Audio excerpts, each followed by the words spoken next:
Hey, how you doing? This is Adam Post, publisher of more than 1,000 comic books. Well, today we have to talk about the total disaster that's brewing with Black Panther, Wakanda Forever. The movie is now tracking less than Thor, Love and Thunder. It should not be. It should be something people are really excited about, at least as excited about Thor, Love and Thunder. But the problem is they didn't recast Black Panther, which is completely ridiculous and unforgivable. This is terrible management. I've done a couple of videos about Black Panther, Wakanda Forever, and my feelings about this being a broken promise that Chadwick Boseman should have been recast, because the promise is with the culture. You had a cultural hit, something that just transcended a typical movie.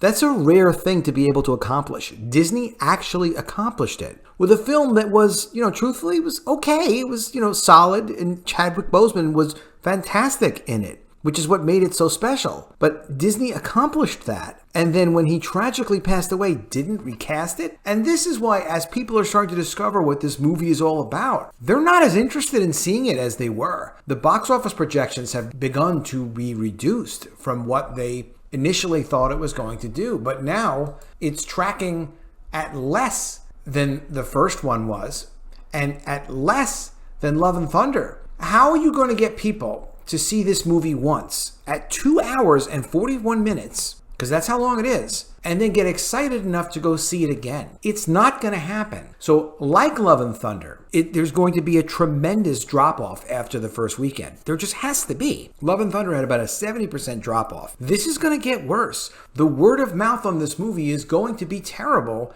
because, again, they didn't do what they were supposed to do. They broke their promise to the audience, and instead of Black Panther being recast, they decided to make it some female-centric movie, which is fine. It's not what Black Panther is. And the fact that they decide to make one of the female characters Black Panther, whatever they decide to do essentially with this at the end of it, because, in the recent comics, they kind of tried that.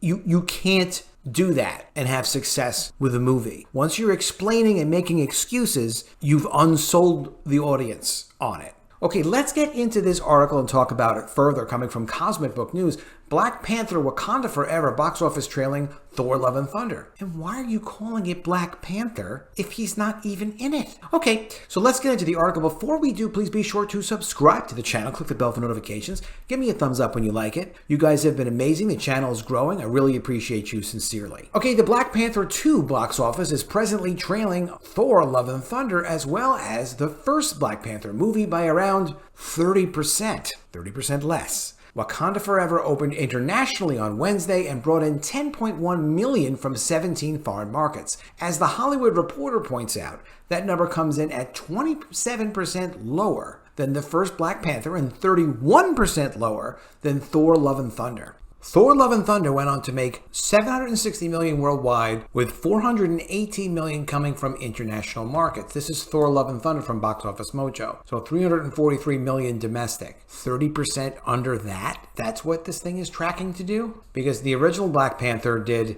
$700 million domestic and $647 million international. That is not a good number. That's the destruction of the Black Panther character and franchise. All just because they didn't recast him with one of several very capable actors that could have done a great job.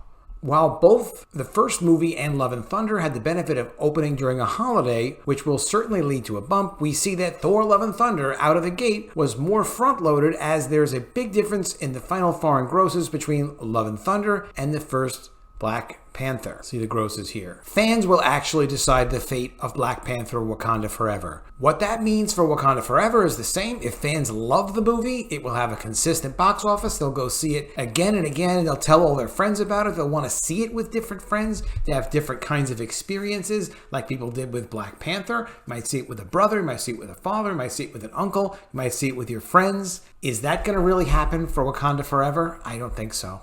Regarding the domestic box office for Wakanda Forever, estimates are sky high for opening, from between $175 million to $200 million or even more. We're going to know very soon. We're going to know very soon how it did. The first movie opened at $202 million. So maybe Wakanda Forever does that. Very doubtful. Similarly to Marvel's Phase 4, Wakanda Forever will open strong but peter out, as Kevin Feige's zombie fan base will come out to see the movie in the first couple of days of release.